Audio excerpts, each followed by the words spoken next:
Do we actually need every screen to keep getting faster, brighter, and smoother? I mean, I still want all the normal stuff. ChatGPT, music, YouTube, a browser, all of it. I was just thinking, what happens if the screen itself goes the other way a bit? Does that make it worse, or does it just make using it feel different? That's basically what got me looking at e-ink. Not because I suddenly wanted an e-reader or anything. Obviously, e-ink already makes sense for books and comics. What I was more interested in was, can I take the stuff I already use every day and put it on a screen that feels completely different? So I gave it a try. I took it on the train, read comics, used Apple Music, watched some YouTube, opened ChatGPT, just normal stuff. And honestly, there's one part of this whole thing I really like, the screen. Reading was the obvious one. I loaded a bunch of comics and yeah, that part just works. The colors are softer, a bit washed out, definitely not like an iPad, but that's what made it nice. It looked printed. It's just that mix of something old looking doing something very modern. And yeah, that part I really like. Then I tried music, and actually, music makes a lot of sense. You open your music player, pick something, press play, and then you really don't need the screen anymore. Which is kind of interesting because normally we keep making these screens better and better.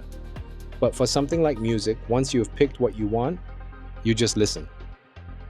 Then there's YouTube. And honestly, I thought this was going to be completely useless. If we're talking actual video quality, yeah, it's not great. Motion is rough, you get ghosting, you lose detail. Which is obviously not a surprise. E-ink panels were never designed for amazing video. But then I thought about the kind of stuff I really watch. A lot of it is news, commentary, and the occasional adventure time. And for that kind of stuff, it's actually kind of okay.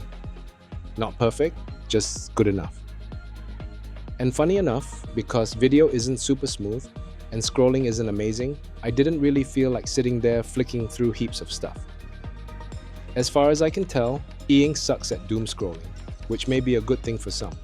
I'd find something, watch it, and move on. I'm not saying e-ink magically fixes YouTube or anything. I just noticed I was using it differently. But ChatGPT, that was the one I actually cared about. Because when you think about it, ChatGPT kind of makes sense on e-ink. Most of the time I'm reading, typing, brainstorming, going back and forth on an idea. I don't need amazing color or video for that. I just need it to respond and let me think. And there's something about reading ChatGPT on e-ink that I really like. It feels a bit more like reading notes, a bit less like sitting inside another app.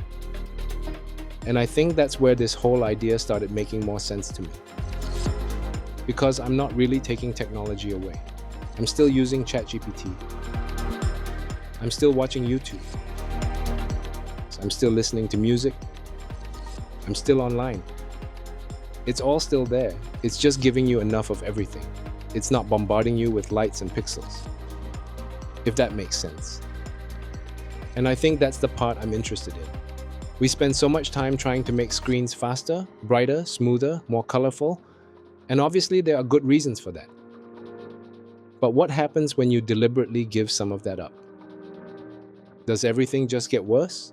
Or do you end up experiencing the same stuff in a slightly different way? Because with this, I actually like some of the limitations. I like that the colors aren't perfect. I like that the screen feels more like paper. I even kind of like that everything doesn't move instantly. It just feels different from pulling out another phone or tablet.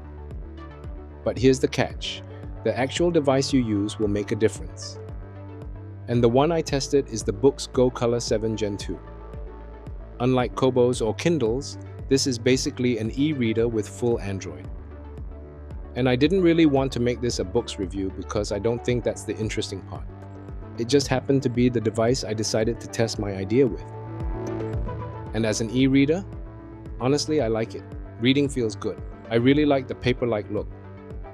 The only thing is the size. 7 inches is great for carrying around, but with comics, it can feel a bit tight. You'll read them fine, but you end up zooming in more than I'd really want to. So yeah, That's the trade-off. Small enough to throw in a bag, but for comics, a little more screen would help. And once I started pushing it beyond reading, that's where I started running into a few other things. Main one was Bluetooth. It works, just not reliably. The audio cuts out, comes back, and after a while, I'm just over it. I just want it to work. Then there's ChatGPT. Short chats? Fine. Long ones? They took ages to load, scrolling got super slow, so it got pretty painful. The Go 7 comes with 4 gigs of RAM, so I think I'm just hitting the limit. And on the train, there's one other thing. There's no built-in SIM, so I had to tether it to my phone. It works. But honestly, built-in mobile data would make way more sense for something like this. So yeah, there are a few compromises. Bluetooth, 4 gigs of RAM, no built-in mobile data, and the smaller screen for comics. But I still really like the e-ink part. So now I'm thinking, what happens if I keep the same idea but give it more headroom? More RAM, a bit more performance, better Bluetooth? That's why I'm looking at something like the Bigme B7 Pro next. Still small, more memory, hopefully less of the stuff getting in the way. Because that's really the question now. Is e-ink the limit, or is it just this device? I could consider a bigger screen, but then it starts becoming another tablet. And I'm not sure if that's what I want. Maybe. I don't know yet. So yeah, Bluetooth, 4 gigs of RAM, no built-in mobile data. There are still a few things getting in the way for the Go 7. So I think for me, the idea still works. But maybe, just maybe, minimal tech is just a category the industry hasn't quite figured out yet.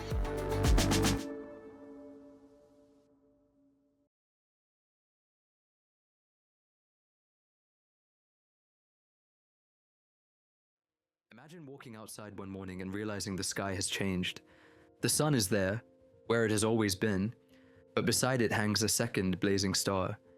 2 suns pouring light and heat onto the same small, fragile Earth.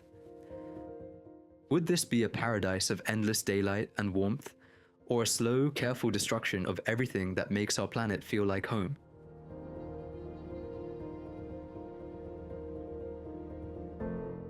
Today, we're asking a simple question with very complicated consequences.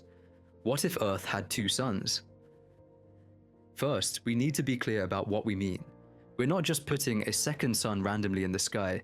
Most double star systems in our galaxy are binary systems, where 2 stars orbit a shared center of mass. So let's imagine our sun has a partner, a second star, roughly the same size and brightness, orbiting close enough that both suns rise and set in the same patch of sky.